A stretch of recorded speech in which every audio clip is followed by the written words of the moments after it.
morning. Welcome to the City of Santa Monica's Kickoff for Black History Month event. Are you excited to be here? I don't know, Santa Monica. I've heard you be louder than that. Are you excited to be here today? Yes, now that's much better. Good morning. My name's Elisa Orduña, and formerly I'm the Senior Advisor to the City Manager on Homelessness. But today, representing the distinguished women of Delta Sigma Theta Sorority Incorporated Gamma Alpha Chapter Fall 91.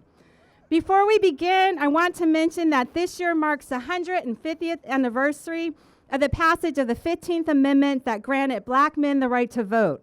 However, because of Jim Crow laws, African American men were not guaranteed the right to vote until the Voting Rights Act of 1965. This year also marks the 100th anniversary of the 19th Amendment, guaranteeing women the right to vote. But like black men, black women were largely disenfranchised until the passage of the Voting Rights Act. We've come a long way, but we know these rights are fragile, and we must continue to be vigilant.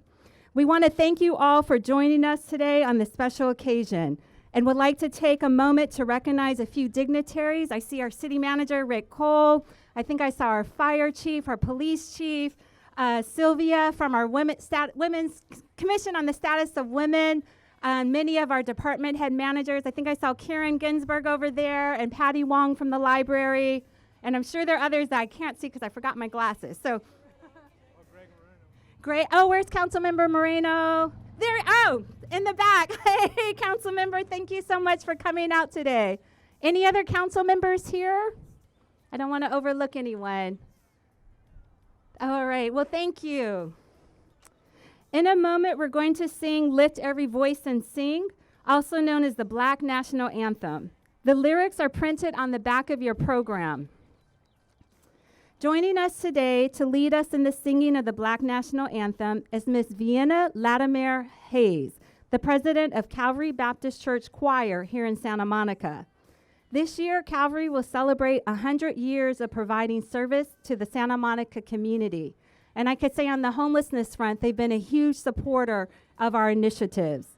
Miss Latimer Hayes is from Santa Monica, and her family has deep roots here and has been actively involved with the church and community for several decades. Please join me in welcoming Miss Latimer Hayes to the stage.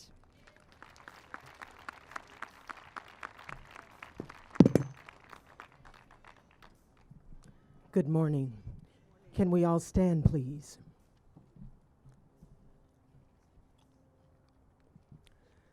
Lift every voice and sing till earth and heaven rings. Ring with the harmonies of liberty. Let our rejoicing rise high as the listening skies. Let it resound loud as the rolling sea. Sing a song full of the faith that the dark past has taught us. Sing a song full of the hope that the present has brought us. Facing the rising sun of our new day begun. Let us march on till victory is won. Stony the road we trod, bitter the chastening rod, felt in the days when hope unborn had died.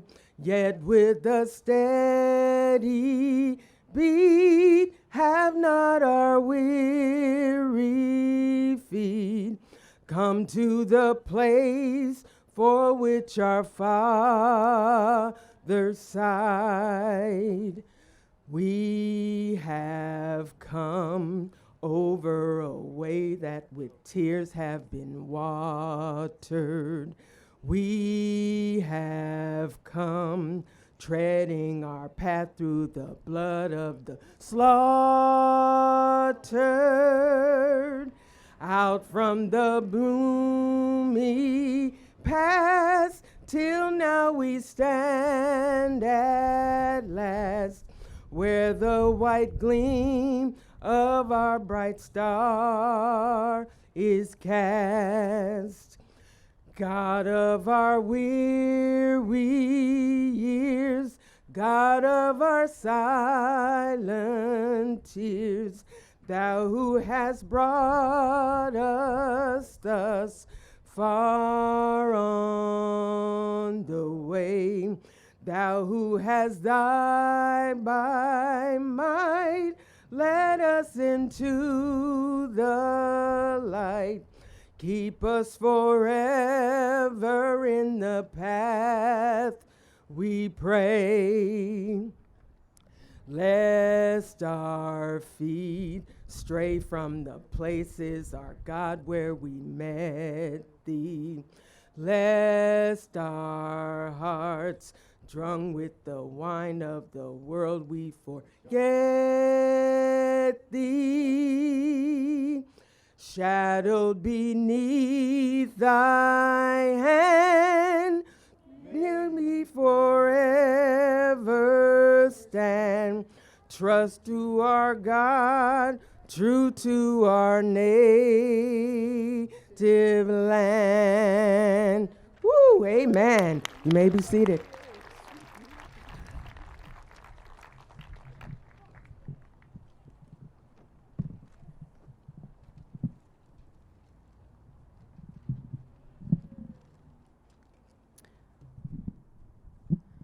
The Divine Nine, 5 historic fraternities and 4 historic sororities. These organizations were created by African Americans starting in the early 1900s to provide support to one another during a time when Jim Crow laws reigned supreme. It all started at Cornell University, where African American students were isolated and segregated from the other students. They were also excluded from student organizations. This led to poor retention for African American students.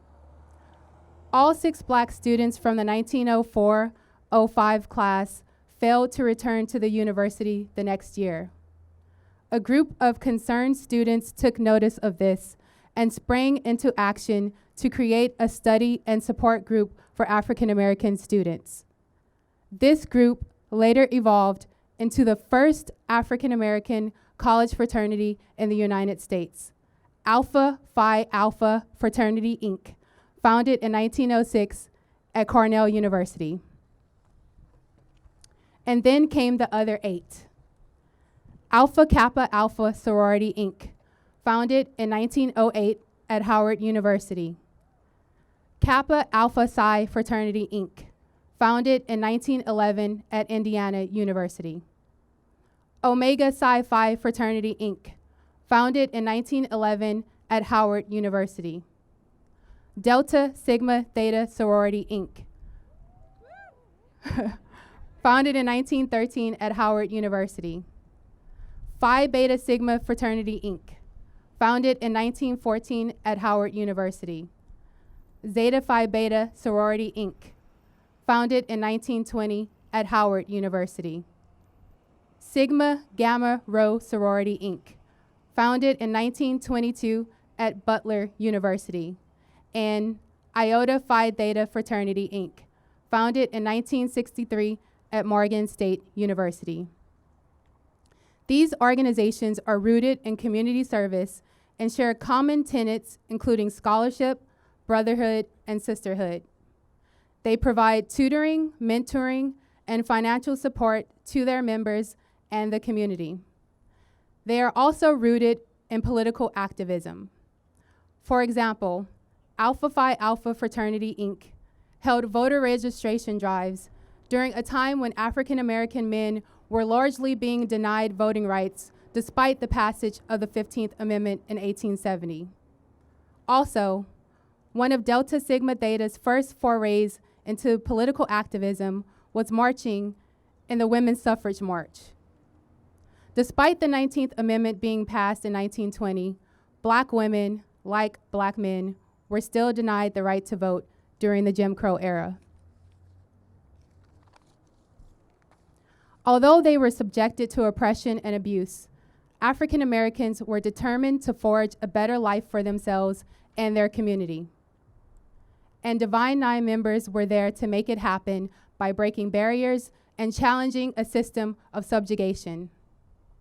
Many successful African Americans have been part of the Divine Nine, including attorney and civil rights activist Thurgood Marshall, who was the chief counsel in NAACP Legal Defense Fund, helping to challenge the legality of discriminatory laws.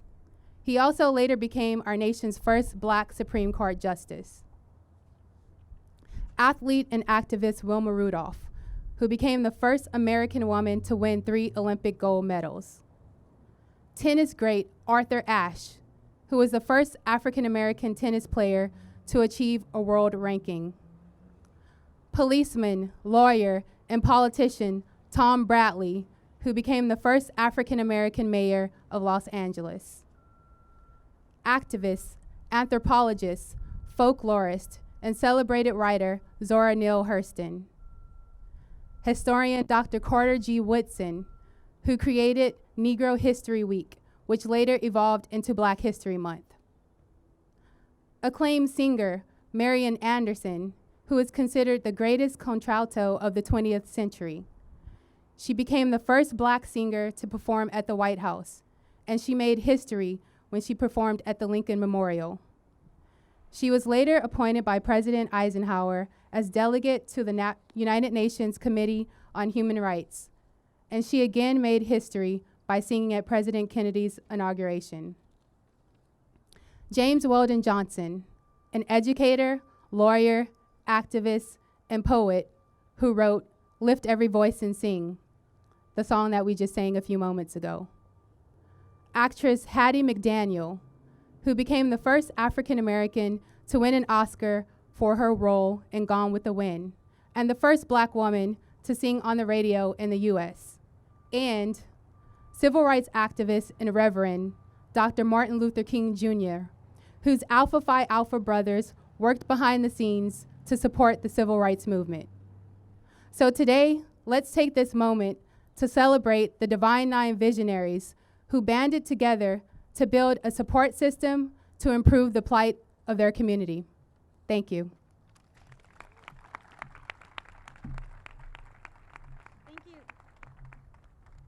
Thank you, Delana, for that rich history. And I just want to take a pause to really thank our colleague, Delana, for putting this event together and putting the entire Black History Month together.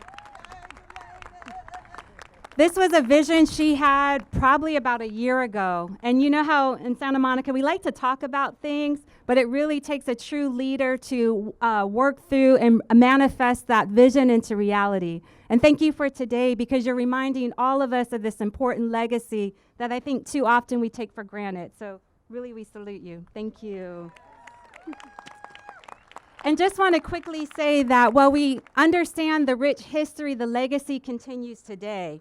If you look across the nation, from the military to the doctor's office to elected offices, the first black mayor of Montgomery, Alabama, you will see members of the Divine Nine fulfilling their lifelong commitments. Today, Soros and FRAD are actively registering people to vote, influencing many to turn out in the upcoming elections, and even those elections that we often go by without paying attention. So Delana, I would now like to turn it over to you to introduce our colleagues. Okay, so we're going to move into the discussion panel with our colleagues. First, I want to introduce Lori Gentles.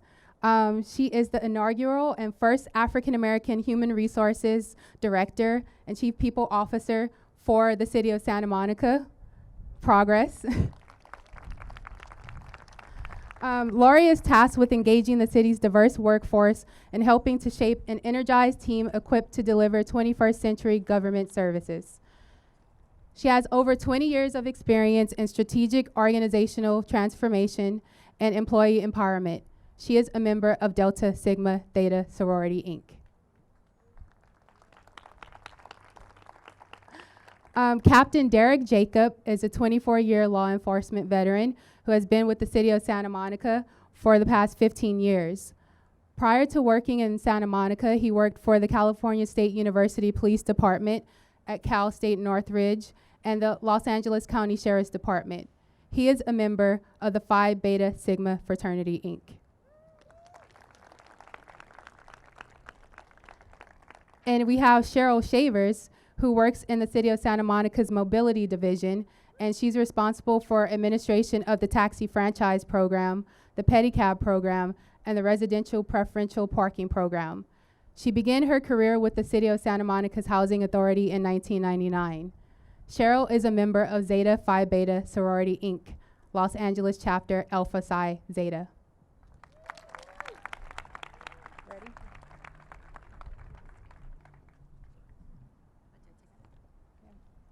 So I just want to ask our panelists, what made you decide to pledge? And if I can add, please tell us what chapter and year.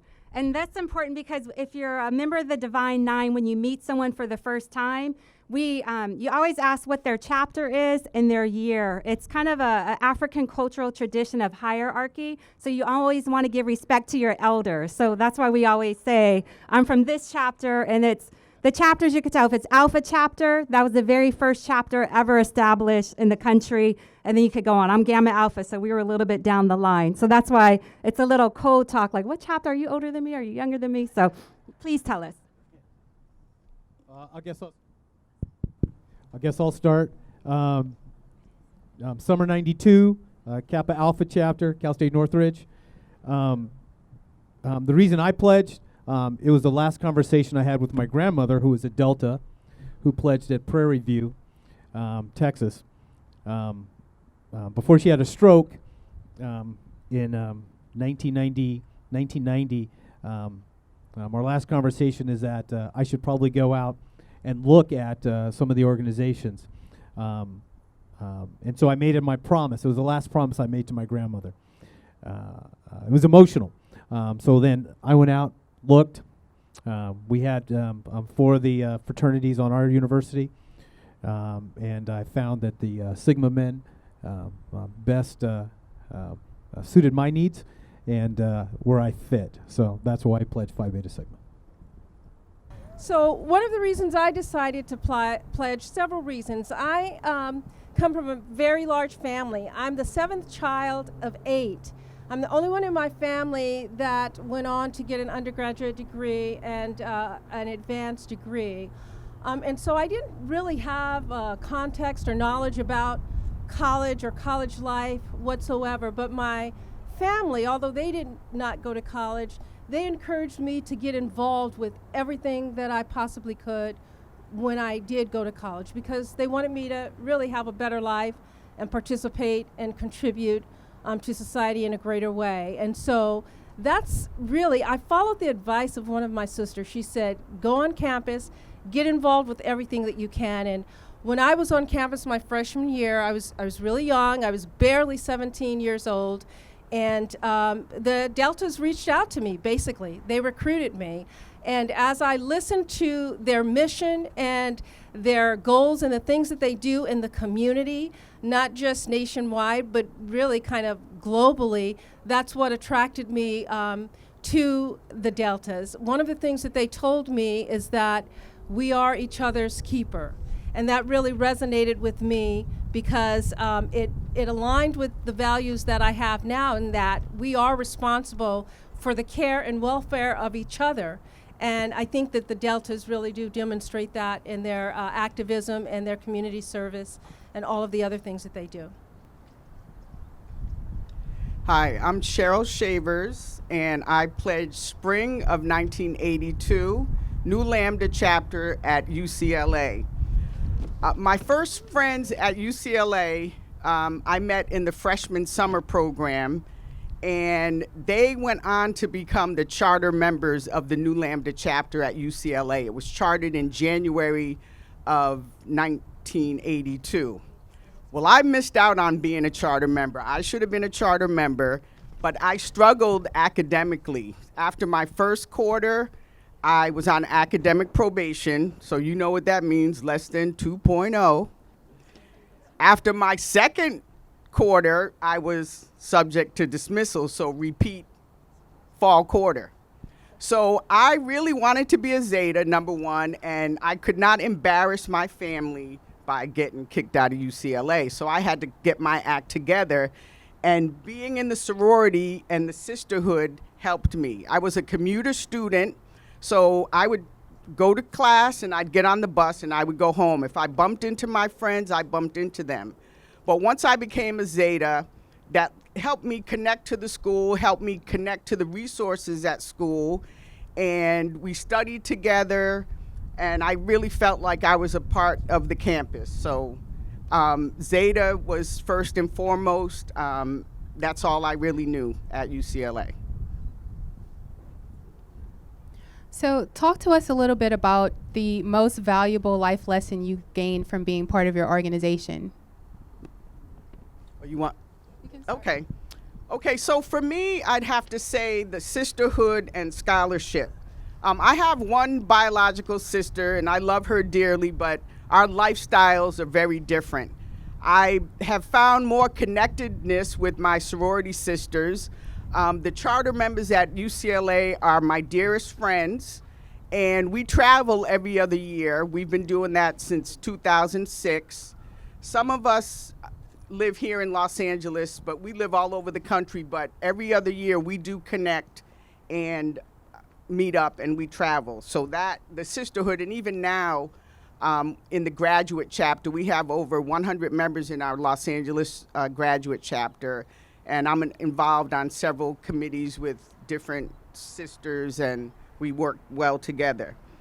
As I mentioned before, scholarship is important to me, and one of our principles is scholarship. Our principles are sisterhood, scholarship, service, sisterhood, and final womanhood. So with scholarship, for me, I struggled, and I know students, struggle as well.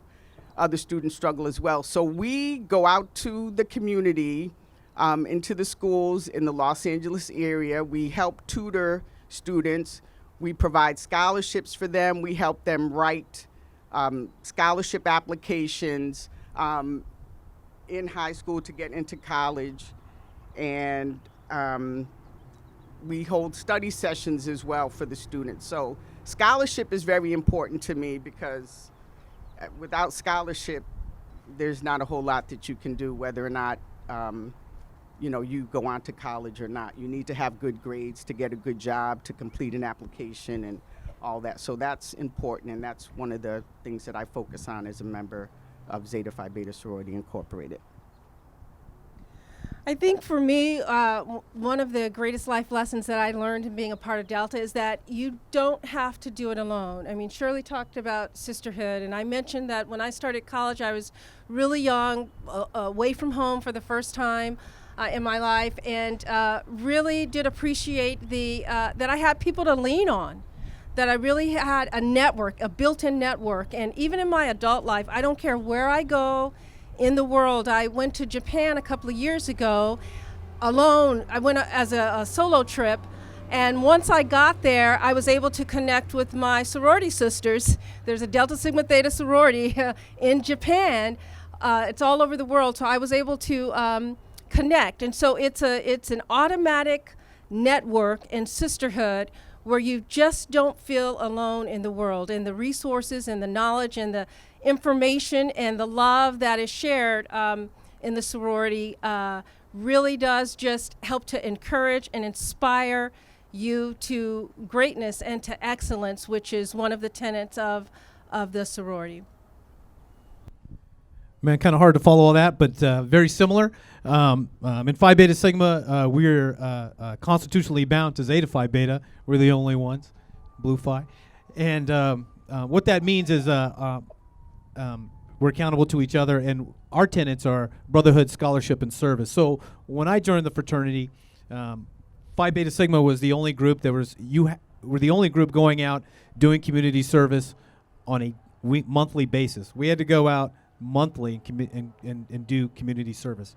It was not a maybe it's okay, we had to.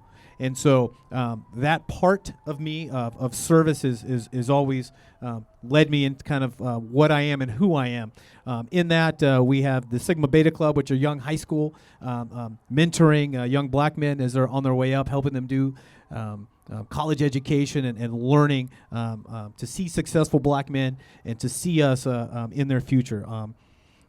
Huge for us, huge. I think what I've also learned is strength in numbers. I think we all kind of talked about that. When you're around a bunch of like-minded individuals working for a common goal, we can do anything. And that has progressed in my life. And so we always try to move on with that and push that forward. You guys already kind of touched on this, but wanted to delve more into how being part of these organizations has shaped your professional lives. Can you talk a little bit about that? Absolutely. My fraternity, Phi Beta Sigma, we have a basically we meet with NOBLE, which is the National Organization of Black Law Enforcement Executives throughout the country. It's a huge organization, and so we address issues of racial profiling on a social basis. In my profession as a police officer, obviously, it's a big thing. It's a huge thing. And being a black police officer is not typically something that our families like, or at least my family didn't like when I became a police officer and made that decision to become a police officer. So changing hearts, changing minds is huge. I think one of the things that I've also learned in my fraternities is about excuses. We don't take excuses. We don't. Excuses, and one particular quote I always remember, excuses are the tools of nothingness that build monuments, right, to nothingness, right? And those who participate that are, do nothing. And so there's no excuse. We keep moving. We're taught that as early as pledges, and we keep moving with that. I was going to say the same thing. That's one of the things that sticks out to me when I pledged is that no excuses. And so it's a philosophy that I live by today in my personal and professional life, taking total responsibility and accountability for myself first and foremost, not blaming others. The saying when I pledged was, excuses are tools of incompetence. Those who use them rarely, if ever, succeed. And so I live by that daily. Well, I'd have to say for myself, leadership skills, the lifelong connections, like Lori mentioned, all over the world. There's Zetas all over the world. When I travel, I look up the local chapter and try to meet up with the Zetas and chat and just catch up on things. And as far as my professional life, Zeta Phi Beta is connected to the March of Dimes. We raise funds for the March of Dimes. We also raise funds for the American Cancer Society, Making Strides Against Breast Cancer. I've been working with Making Strides Against Breast Cancer Los Angeles for about 5 years now, and am currently the volunteer coordinator for the LA March that takes place in October. So we have over 1,000 volunteers that I have to coordinate to get to help pull this off. So I've learned leadership skills through the sorority and through the American Breast Cancer Society. And it's just good to have a network all over the world. Well, this concludes our panel. Please give a warm round of applause to our panelists. This is something they don't do on a everyday basis, and we're a little nervous, so we thank you. And except for Cheryl, she wasn't. She's always cool, calm. And as we transition, we want to recognize all of the Greeks here that are Divine Nine here in the audience. Any members of Alpha Kappa Alpha Sorority Incorporated? Kappa Alpha Psi, where are the Kappas? Any Kappas? Oh boy. They're probably, I'll leave it alone. See, it's hard to be formal when you talk about the Divine Nine, so I'm really trying to behave up here. Omega Psi Phi, our brothers? We won't go there. Delta Sigma Theta, Sorority Incorporated. Phi Beta Sigma, along with Captain Jacobs here. Okay. Zeta Phi Beta Sorority. Woo! Sigma Gamma Rho, Sorority Incorporated. And Iota Phi Theta, Fraternity Incorporated. Alpha Kappa Alpha, I'm so sorry because you are the highlight of our show. Alpha Phi Alpha.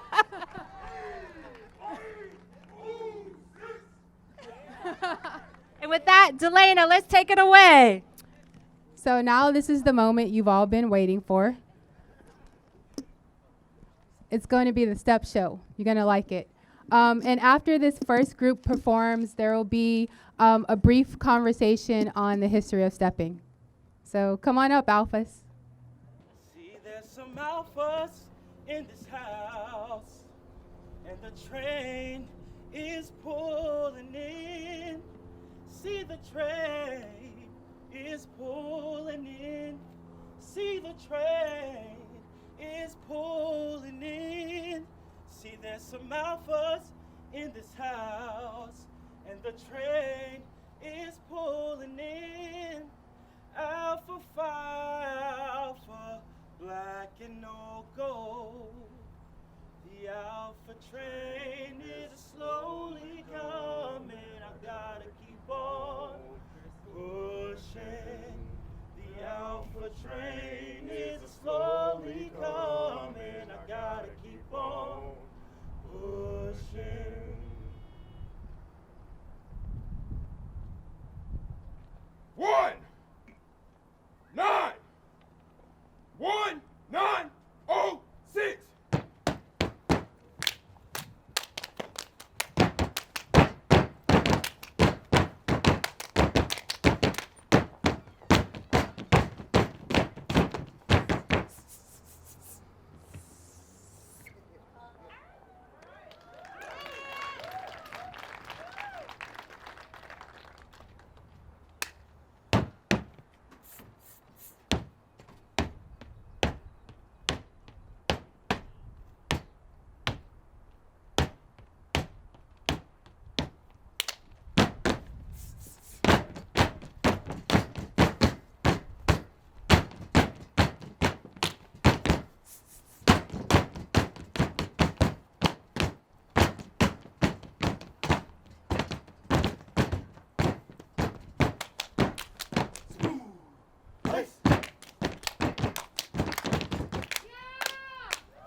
I just want to mention all of their names. I failed to do that earlier. So that group is Jamal Joseph, choreographer and dancer. And then the other dancers are Christopher Battle, Russell Scott, and Harold Daniels III. And they're collaborating with Kara Mack, founder of Africa in America. Kara, do you want to come up, say a few words?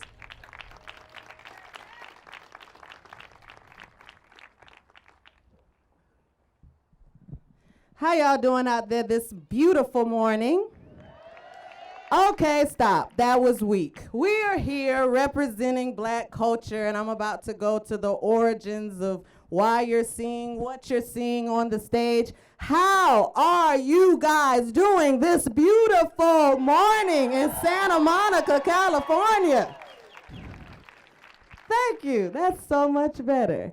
My name is Kara Mack. I am the founder of a trademark brand entitled Africa in America. And basically, I started this brand 7 years ago now. I can't believe it's been that long, where I have the opportunity to shine a light on all African diasporic music, dance, and culture that's cultivated here in America.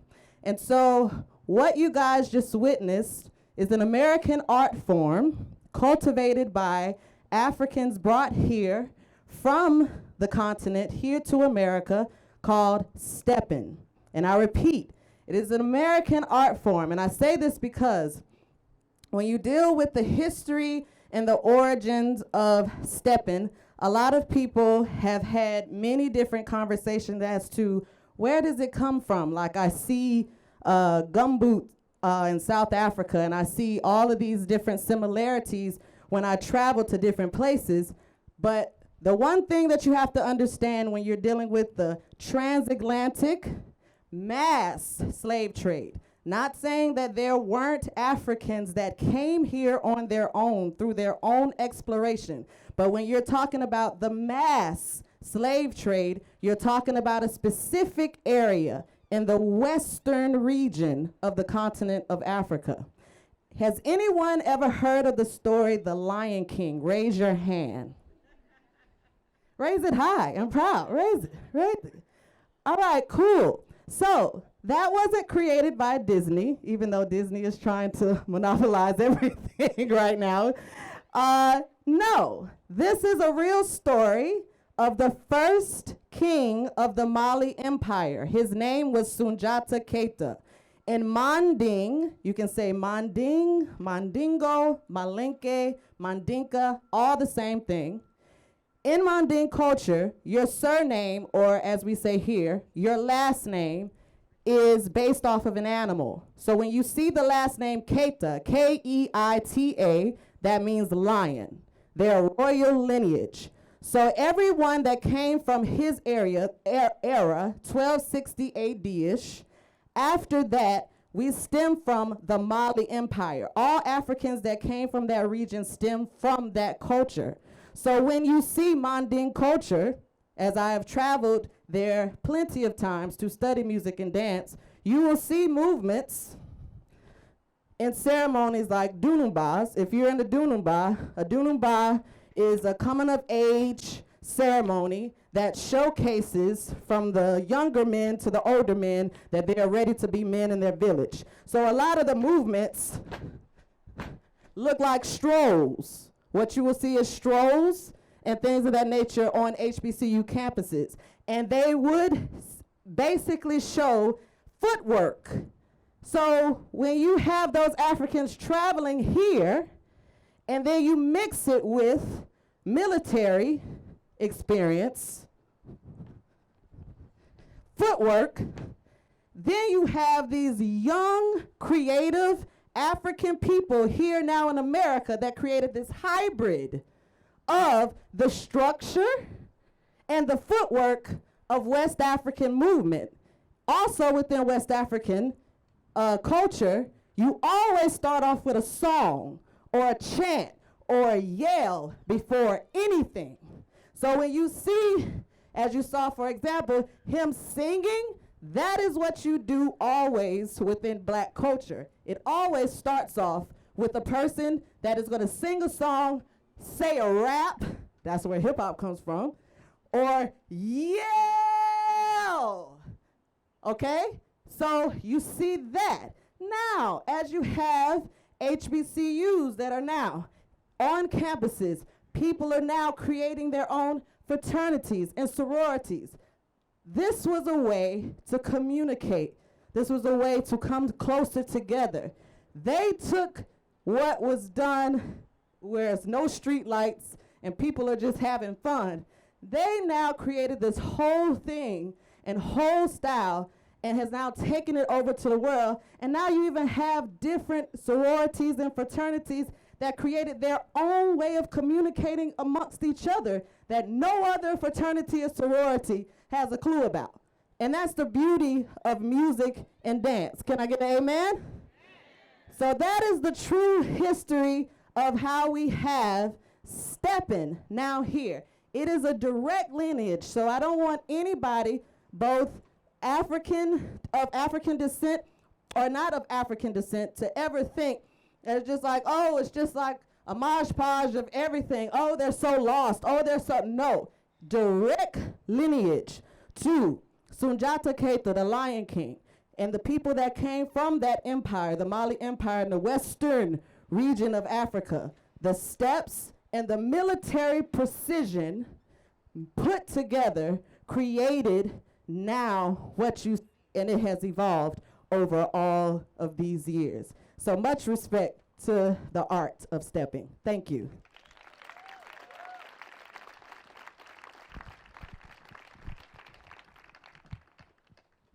Our next group is Stepmaster Step by Step, led by founder, choreographer, and dancer Vernon Jackson in collaboration with Elston Bell Jr. Alpha Phi Alpha. All right, old school. We see you doing your thing. Y'all had moves in the 80s or whatever. But it's 2020, like, we gotta show them how we give it up in this decade. It's all right. You're right, little bro. My bad. You know what I'm saying? This is in my blood. We just get carried away. You know how that old school thing go. But we gonna bring it together. I'm gonna see what you're working with.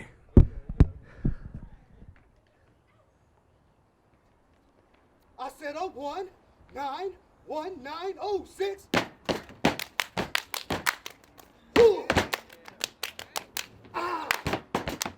Let's go, bro. We ice cold. Ice cold.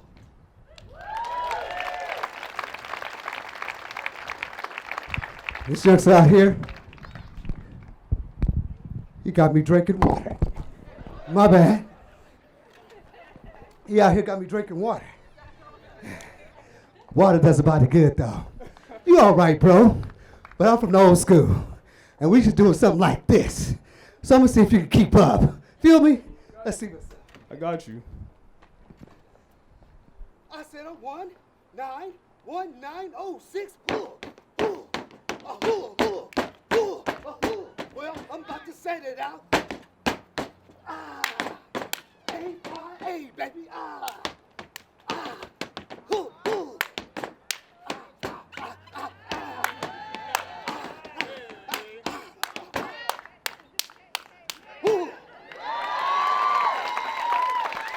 That was pretty good. That was pretty good. Let's see what you're working with. New school. Oh, man, what is he talking about? That was pretty cool. But I came to step.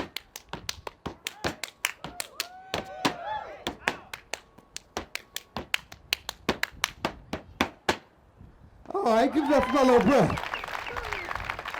But you know what? It's not about that. We're from Alpha Phi Alpha, and we're all about unity. Just like our frat brother, Dr. Martin Luther King Jr., whose birthday you just celebrated recently. And he would want us to be together. He wants us to preach love, to preach unity, to let it know that we're all one. Nobody's better, nobody's different, we're all the same. We all have the same blood.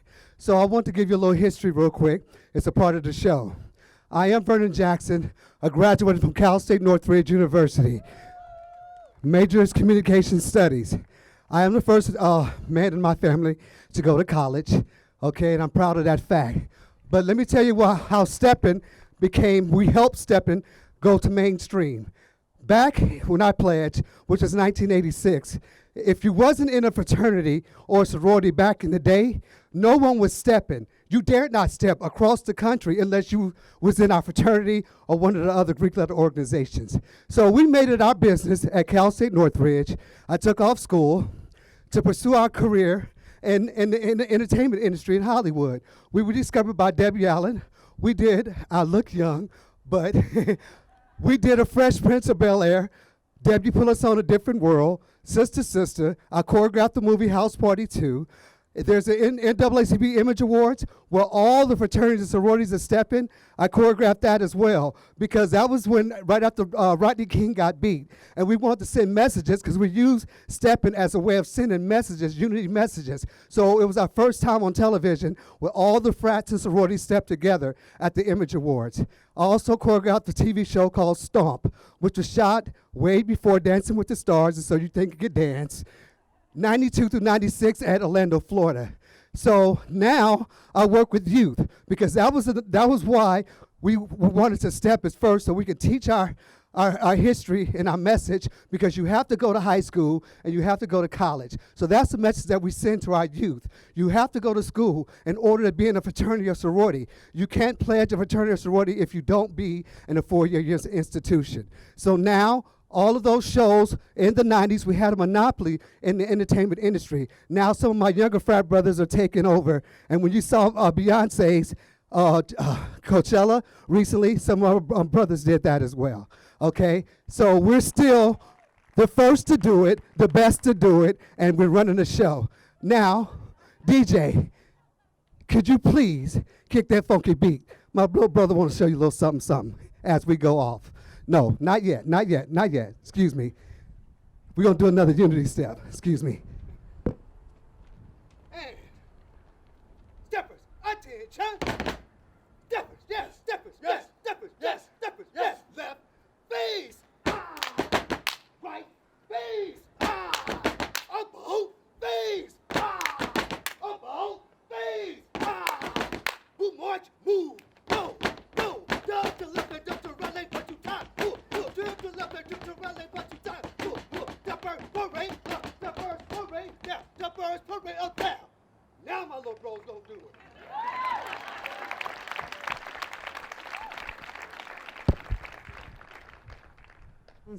Thank you for having us today. Love your city of Santa Monica. Thank you for those great performances. Everybody give it up again for Stepmaster Step by Step in Africa and America. Thank you so much. And thank you to our panelists for giving us great insights into the Divine Nine and their experiences. Before we break, I have a few announcements to make. We have refreshments today by catering by Brian. It's a family-owned business, and Chef Brian is a native of Southern California, and his mom Sheila is here today serving us food. They're serving red beans and rice with andouille sausage, collard greens, and cornbread dressing. And then we also have a second vendor to my right, Kimberly Heron, who is serving dessert. New Orleans born, but she lives here in Santa Monica. She's a recipient of the city's well-being micro grant, and she used that to hold a pop-up beauty supply store and salon to kick off her business selling Black beauty products, which we don't have much of those in Santa Monica, but hopefully that will change. And before you leave, just make sure that you stop by at the table next to Kimberly. We're giving out Black History Month themed bracelets for everybody, so please stop by and get some of those. And thank you so much for attending.